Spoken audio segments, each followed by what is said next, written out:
To start sewing together the skinny leg chaps, you're going to want the 2 piping or binding waistband pieces, and you're going to put right sides together, and you're going to sew the thinnest side. This is the side that doesn't stretch unless you have a 4-way stretch fabric. Other side.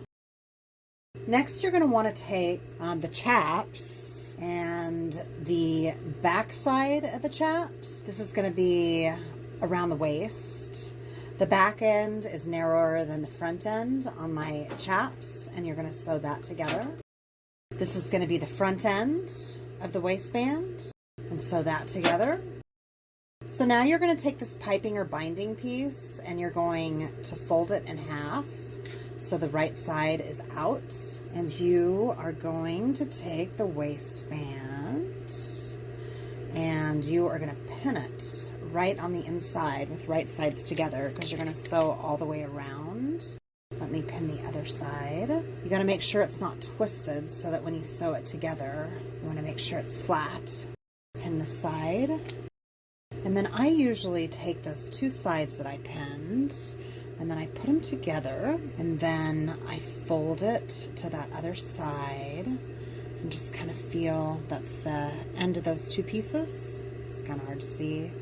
I'm going to fold this down like this, and I'm going to put that piece right inside there, because it's going to have a little bit of a pull to it. I usually pin it because sometimes if you pull on it, it pulls more on one side than the other if you don't pin it in the center. And a lot of it depends on the kind of fabric you have too.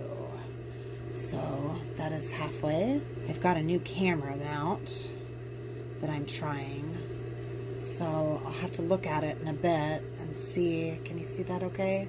And see if my positioning was okay, because I can't really see as well as I'd like to. So I'm going to use a serger stitch, and I am going to go all the way around. This whole thing has been a serger stitch so far. I'm going to go all the way around to the other side. Pull your pin out after, because you don't want to go over that. It'll mess up your knife. You can tell when I sew that my knife is a little dull anyway. It's not cutting it off very well. So there's a little bit, this is a little tighter on the top than it is on the bottom. So you're just going to pull it slightly and sew all the way around.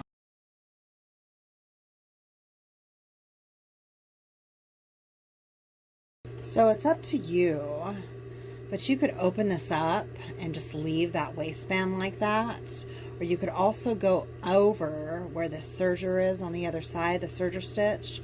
You could go over that with either a cover stitch or a zigzag machine. I'll probably do that, but I won't show you how to do it in this tutorial. So next, you're going to make sure that the back and the front go together, and you're going to take your leg and you're going to put it together. So this is the top of the leg band, and you're just going to stick that under there. Let it go through. Like I've said before, I usually grab down at the bottom of the leg and just hold on to it as it goes through so that it doesn't get uneven at all. We're going to move to the other side. So when you're done with that, you're going to go over to a stretch stitch machine, whether it's a cover stitch machine or a zigzag stitch, and you're going to hem everything under about a 1/2 inch, like that. I'm not going to show you how to do it on this tutorial because you know how to end things. So any exposed edge like this, you are going to sew with a 1/2 inch hem. Thank you so much for watching, and stay sexy. Bye.